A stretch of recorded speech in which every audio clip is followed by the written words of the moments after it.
I always use two different types of reward systems for my students. So of course I use the classroom stars. They love those stars. And then I also give them a choice of another reward system. So right now, they can put the flowers in the flower pot, or they can find a star. I find that every student at every level loves Find a Star. They just love it and will use it over and over and over again, even if I give them other choices. But I've also tied certain behaviors and skills into my reward systems. I have a very, very bright level 3 student who just doesn't always use sentences. So I started to say, when you use complete sentences, my race car will move, or your race car will move. And then when you don't use sentences, my race car will move. I had a little race set up on my whiteboard. Well, that student absolutely no way was going to forget to use a sentence because he did not want my car to move. So this was really motivating for him because he could win the race just by remembering to use complete sentences. And so sometimes I will tie those things in to kind of get the output that I want from the student, but always in a positive way. And if they forget to use a sentence, all I have to do is pull out the whiteboard and they immediately correct themselves because they want their car to move.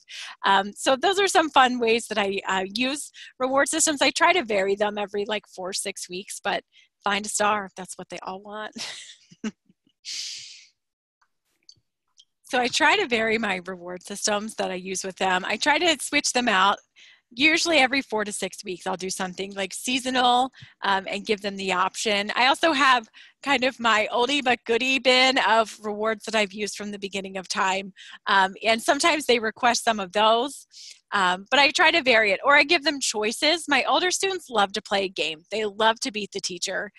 So it'll either be Find a Star, tic-tac-toe, guess the word, something like that. But I try to vary it, or at least give them a choice so that they can choose what they'd like to do.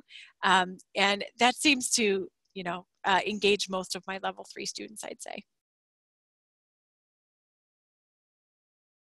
All right, today we will talk more about birthdays. Yay! All right, Sally, would you like stars or flowers? Flowers.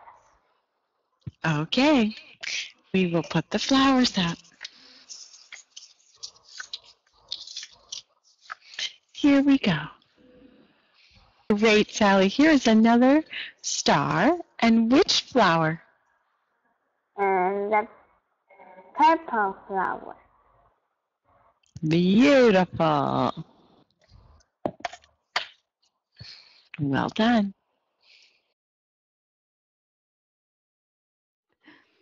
Hi. So for level 3 students, you never know how old they're going to be, but let's just say they're around 7 years old. They could be any age. So I try to actually make the reward systems more age appropriate. But at level 3, I can at least explain to them a little bit more about what to expect with the reward. So if I'm giving a reward, I might tell the student, when you use a complete sentence, you will get an emoji or whatever it is I'm giving that day. And then I can tie that reward system to a skill. And maybe it's different for the lesson, depending on what lesson I'm teaching. But that can be helpful for those students who need that extra boost and encouragement to use complete sentences. Or I will try to incorporate sight words into the reward system if I can.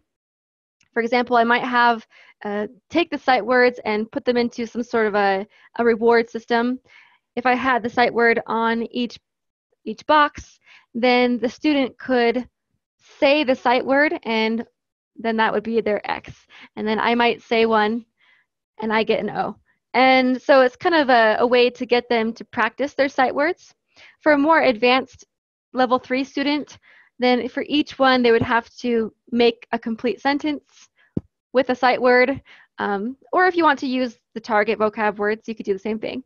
And so that would be a fun way to do it. So I think with level 3 students, age appropriate, of course, but they are now able to understand that it's not just getting the reward, it's earning them for doing something education related, and that can be a great motivator for some students to keep working hard and performing well for the teacher.